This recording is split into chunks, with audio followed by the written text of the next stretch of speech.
सात विधायक ये कह रहे हैं गहलोत सीएम बनेंगे, क्या कांग्रेस रिपीट हो गया, गहलोत रिपीट होंगे? कांग्रेस रिपीट होगी, गहलोत रिपीट नहीं होगा? कांग्रेस रिपीट होंगे। हम कांग्रेस पार्टी को जनादेश मांग रहे हैं, हम कांग्रेस पार्टी के नाम पर जनादेश मांग रहे हैं। आप मेरे शब्दों को घुमाने की कोशिश मत कीजिएगा। आप हेडलाइन के पीछे हैं, आप हेडलाइन के पीछे हैं, पर ये नहीं, ये ऐसी ये इस जो मैं कहूंगा उसी को आप ट्विस्ट करेंगे। जो आपने पूछा उसका मैं जवाब सीधा दे रहा हूँ। अशोक गहलोत जी मुख्यमंत्री हैं आज। अगर मुख्यमंत्री के हैसियत से वो बोल रहे हैं तो मुख्यमंत्री ही तो दे रहे हैं, राहुल जी दे रहे हैं, मुख्यमंत्री दे रहे हैं।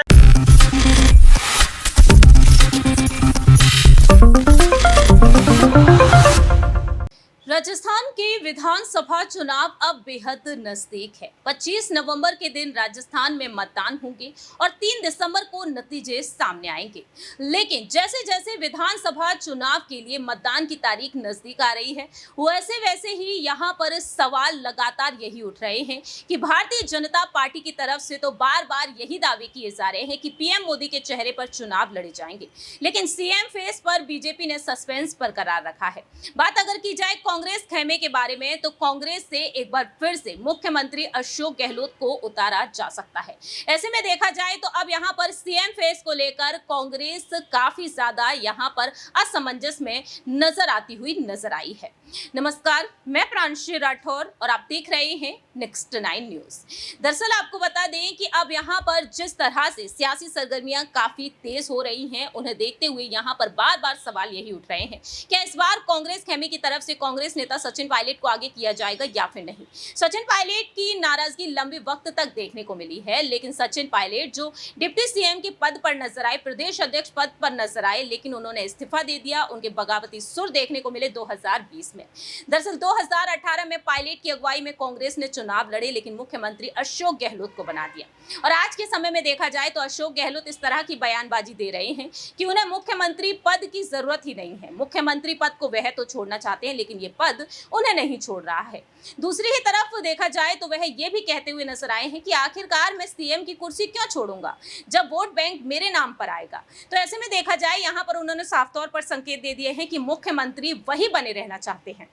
लेकिन अब जब सवाल पूछा गया एक प्रेस कॉन्फ्रेंस में कांग्रेस नेता जयराम रमेश से, तो वह यहां पर साफ तौर पर कहते हुए नजर आए कि वह तो राज्य में कोई ऐलान कर रहे हैं तो बतौर मुख्यमंत्री कर रहे हैं।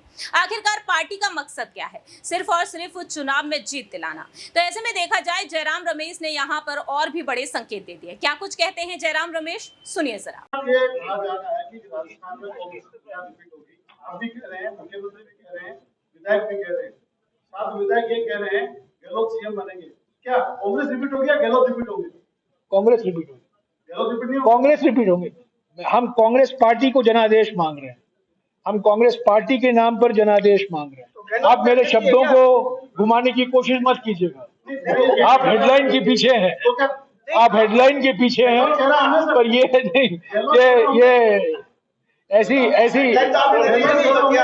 ये इस जो मैं कहूंगा उसी को आप ट्विस्ट करेंगे। जो आपने पूछा उसका मैं जवाब सीधा दे रहा हूँ। कांग्रेस पार्टी, एक मिनट, कांग्रेस पार्टी अपनी उपलब्धियों के आधार पर, कांग्रेस पार्टी अपनी गारंटियों के आधार पर, कांग्रेस पार्टी जो वादा किया है जनता को, उसके आधार पर हम जनादेश मांग रहे हैं। हमारे देश में चुनाव ब्यूटी कॉन्टेस्ट नहीं होते हैं।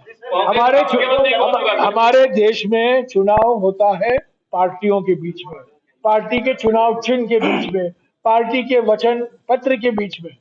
व्यक्ति आते हैं, जनादेश मिलता है तो मुख्यमंत्री कौन होगा वो बाद में देखा जाएगा। बाद में जब हमको जनादेश मिलेगा, यहाँ सारे विधायक बैठेंगे और मुख्यमंत्री चुनेंगे। वही तो हमारी प्रक्रिया है, वही तो हमारी सिस्टम है। सर, गारंटी अशोक गहलोत मुख्यमंत्री दे रहा है और आप कह रहे हो मुख्यमंत्री चेंज कर देंगे, तो गारंटी कांग्रेस पार्टी दे रहा है, कांग्रेस पार्टी दे रहे हैं। आज मुख्यमंत्री अशोक गहलोत है। मुख्यमंत्री पद के लिए कोई वैकेंसी नहीं है, अभी कोई वैकेंसी नहीं है। अशोक गहलोत जी मुख्यमंत्री हैं आज। अगर मुख्यमंत्री के हैसियत से वो बोल रहे हैं तो मुख्यमंत्री ही तो दे रहे हैं, राहुल जी दे रहे हैं, मुख्यमंत्री दे रहे हैं, खड़गे जी दे रहे हैं। अभिषेक प्रो भास्कर। हाँ जी, कर्नाटक में कोलूरी का सर्वे चला था, उस आधार पे वहाँ पर अपने को बहुमत मिला था। राजस्थान में आप कह रहे हैं एंटी इनकम्बेंसी नहीं है और उनके सर्वे का भी पालन नहीं किया गया, यार रिपीट नहीं यहाँ पर आपको नहीं लगता कि थोड़ा सा उम्मीदवार घोषित किए गए हैं, वो लड़ रहे, चुनावी प्रचार में लगे हुए हैं। एक प्रक्रिया थी, अलग अलग समितियां थी, जिले स्तर पर समिति थी, पीसीसी के स्तर पर समिति थी, एआईसीसी का स्क्रीनिंग कमेटी था, उन्होंने उम्मीदवार चुने हैं और वो लड़ेंगे। इतिहास में जाने की कोई जरूरत नहीं है। सर एनडीए गठबंधन जो इंडिया गठबंधन बना है उसको लेकर के कभी सनातन को लेकर के लूटे जाती है, कल नीतीश कुमार जी ने विधानसभा भाषण दिए उसके लिए क्या कहते हैं कि क्या बार इस तरह से मुद्दाहीन बीजेपी है, मुद्दाहीन बीजेपी। बीजेपी नहीं सर, आम जनता के मन की इस तरह की विधान नहीं, हम किसकी बात कर रहे हैं? हम किस मुद्दे को उठा रहे हैं? हम जीएसटी की बात कर रहे हैं, हम जाति जनगणना की बात कर रहे हैं, हम महंगाई की बात कर रहे हैं। हमने कल सारा दिन नोटबंदी का 7 साल पहले यहाँ नोटबंदी लागू हुआ था, उससे हमारी आर्थिक व्यवस्था पर क्या जो असर हुआ। अब ये तो प्रधानमंत्री पद के लिए चुनाव तो नहीं है, ये विधानसभा के लिए चुनाव है। छत्तीसगढ़ में मोदी गारंटी, मध्य प्रदेश में मोदी गारंटी, हालांकि मिजोरम नहीं जा पाए क्योंकि वो मणिपुर नहीं गए थे, मिजोरम भी नहीं जा पाए, नहीं तो वहां भी वो मोदी गारंटी कहते। राजस्थान में आएंगे मोदी गारंटी, तेलंगाना में मोदी गारंटी, ये बार मोदी गारंटी का क्या है? सर एक सवाल मेरा, सर जैसे आप कह रहे महंगाई एक मुद्दा है सबसे बड़ा, तो राजस्थान में सबसे महंगा पेट्रोल डीजल है, इसके बारे में क्या कहेंगे? राज्यों के लिए पहले केंद्र सरकार की जिम्मेदारी बनती है कि इस पर जो कर लगाया जाता है उसको घटाएं, बाद में राज्य सरकारों को सलाह दें, राज्य सरकारों को उपदेश दें। ये महंगाई का कारण है केंद्र सरकार की नीति, राज्य सरकारों को दोषी मत ठहराइए। नमस्कार, मैं प्रांशी राठौर और आप देख रहे हैं नेक्स्ट 9 न्यूज। राजस्थान के विधानसभा चुनाव में जहां एक तरफ अब कुछ ही हफ्ते बाकी रह गए हैं और इन विधानसभा चुनाव के मतदान से पहले ही राज्य में सियासी सरगर्मियां तेज हैं मुख्यमंत्री पद की दावेदारी को लेकर, और इसी के चलते कांग्रेस खेमे में हलचल तेज होती हुई नजर आ रही है।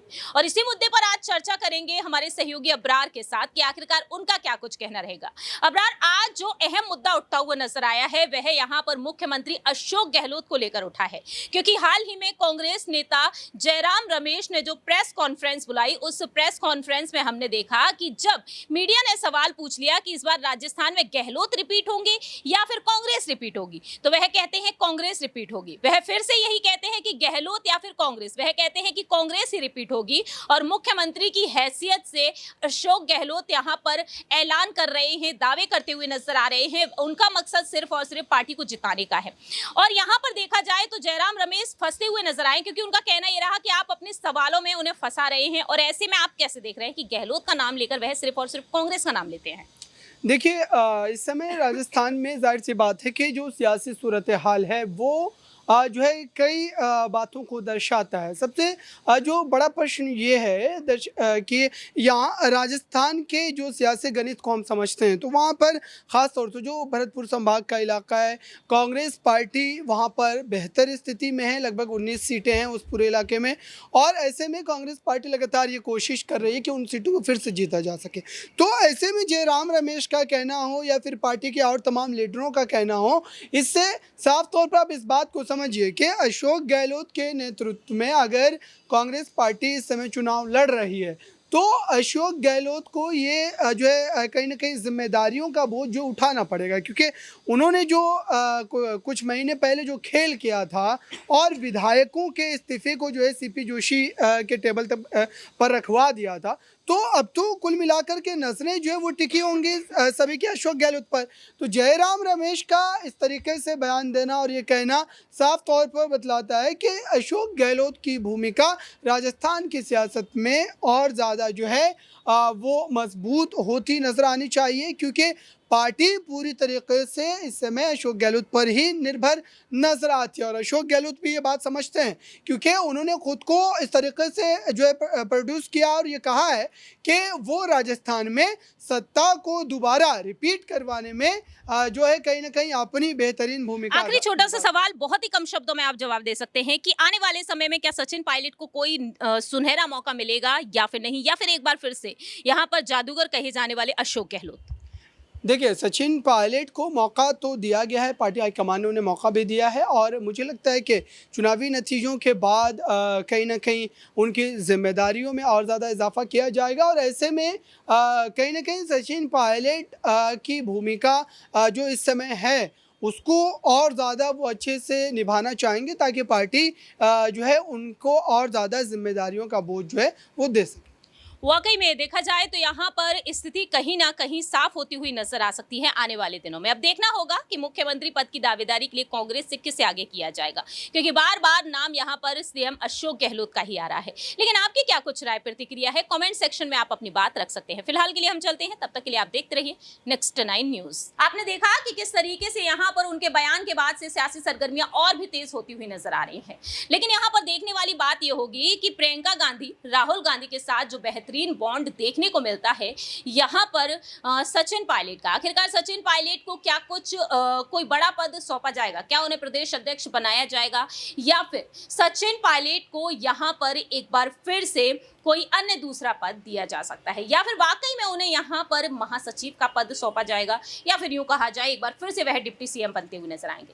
खैर ये तो वक्त के साथ साथ ही पता चलेगा आखिरकार राजस्थान में जीत किसकी होगी, क्या परंपरा रंग लाएगी या फिर यहाँ पर सचिन पायलट का सपना पूरा होगा कि कांग्रेस सत्ता में रिपीट होगी। आपकी क्या कुछ राय प्रतिक्रिया है, आखिरकार राजस्थान में अगले मुख्यमंत्री के तौर पर आप किसे देखना चाहते हैं, कमेंट सेक्शन में आप अपनी बात रख सकते हैं। फिलहाल के लिए हम चलते हैं, बाकी के तमाम अपडेट्स के लिए आप देखते रहिए नेक्स्ट 9 न्यूज।